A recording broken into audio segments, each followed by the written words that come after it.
Guys, hello, Mary and me to everybody. It's MicheleMarieDalene. It is the 5th of October, and you'll notice my hair wasn't done yet. And the reason it wasn't done yet is because my salon ran out of hair bleach for my appointment, and so they have to get some more in. And supposedly you're gonna have some more in today.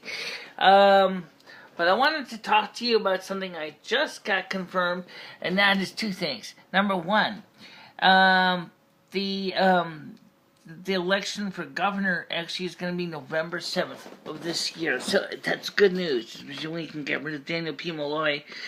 But who are we going to replace him with? Do we want to replace him with another fool? Or do we want to replace him with a person that at least is halfway awake and not comatose? Well, we need a governor that's a businessman. We need a governor who knows how to negotiate with people. We need a governor who's willing to come up with a compromise solution to problems. We need a governor who is not just a politician. And that's going to be hard to fill. I mean, look how lucky it was that Donald Trump took on the presidency. It's the same thing. Donald Trump is all those things and then some. And unfortunately for us, the state of Connecticut, we don't have, to my knowledge, a Connecticut Donald Trump to come up and take the field. From what I've also heard is that there is people running for governorship already, and I don't know who the Republican or Democrat candidates are. But I do know, I've heard that Daniel P. Malloy is not running again. Thank God. But the problem is whoever's going to get in there is going to have to deal with a pile of merdy. And I mean a big, festering, smelly pile of merdy. Okay? Not exactly what I would want to get stuck with if I was a new governor. Having to try to figure out how you're going to try to straighten out something that the state legislature left you as a parting gift. But Daniel P. Malloy from the very beginning was not very successful. The state needs something special. The state needs a governor, as I said, that's a businessman but is willing to work with people and come up with a solution to problems that's going to be a win-win for everybody. And I know that's hard, and I know that some people don't want to do that. But hey, you know what? That's life. You can either negotiate, or you're not going to have much of a choice getting things done. Now, the November 7th election is, of course, I'm going to vote, like I always do. But I also wanted to talk to you about something else today, too. I finally did get in contact with Dory. She called me. She apologized to me for what was going on. There's a lot of little things I can't go into details on because they're personal, but I can give you some of the facts and the big things.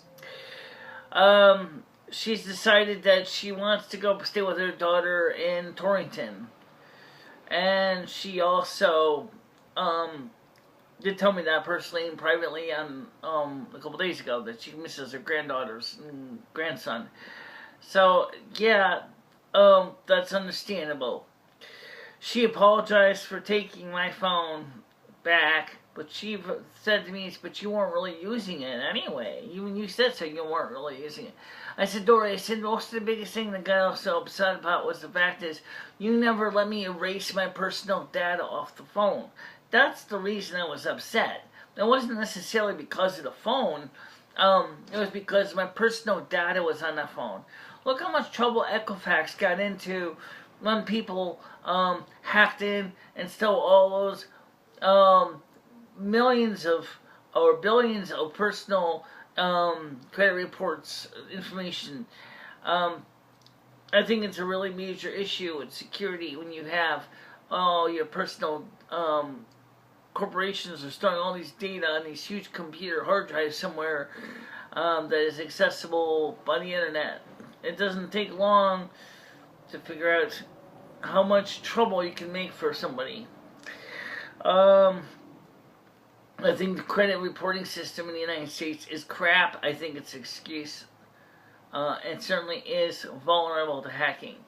Okay, so obviously I'm rightfully concerned. I don't know what Dory was going to do with the phone. I don't know if she was going to pawn it. I didn't know if she was going to give it to a friend. And then have her pawnee or her friendie decide to exploit my personal data and for their own nefarious purposes. You never know those things, right? So I told her, I said, if you have a problem using it, because I did tell Google to set an automatic remote erase in addition to the PIN. So I said if you have a problem getting it unlocked, just bring me the phone, I'll unlock it for you so you can go ahead and use it. And then they'll just erase my data and then you can be able to do things with it. Okay? Just a simple fact. I don't have a problem with that, but, you know. I started cleaning out the house. A tough call, mind you. There was a lot of stuff in here. I told her that she has until October 31st to get her possessions out of here, or I'm going to start levying $250 storage fee. Actually, $200, because I got to get, the stuff out of here, because if I have to pay trash hauler to take it all out of here, it's going to cost me just as much. So, I want her to be responsible and take the initiative and get the stuff out of here. Now, the good news is Monique-Moore and I are in negotiations right now for Sunday. I also told Sheri out front that she was disinvited, that she will not be on the live stream anymore. She didn't sound too mad about it, but I'm sure quietly she's simmering in her own juices. But, it's just like Jimmy Buffett said, it's my own damn fault in her case. I was rude to Michelle on video. So we're talking about some raunchy things that Michelle doesn't want to talk about. And that's not the kind of way Michelle wants to run her channel. And it isn't. As far as all the other people, this is a vlog, so I'm going to keep it short, okay? If you don't mind, guys, we can cover this in the BCast later on. But, yes, I do have a studio. Yes, it is technically meets the term studio in dictionary.com. And yes, it is my personal place where I do videos. Is that it? Weather for the next few days, it seems like a mixed bag. It said for today it was supposed to be a high of 26. Tomorrow was supposed to be a little bit cooler. But you know what? I can't ever tell anymore who's right or who's wrong. So, I look at like 3 or 4 different weather forecasts, and sometimes they come close to the same, and sometimes they're so wildly different that I'm not sure what I'm looking at. But I'll try to find out the official word as soon as I can. But for right now, I want to get ready to go to the soup kitchen. So, I will see you all later on. Stay out of trouble, okay? Bye-bye.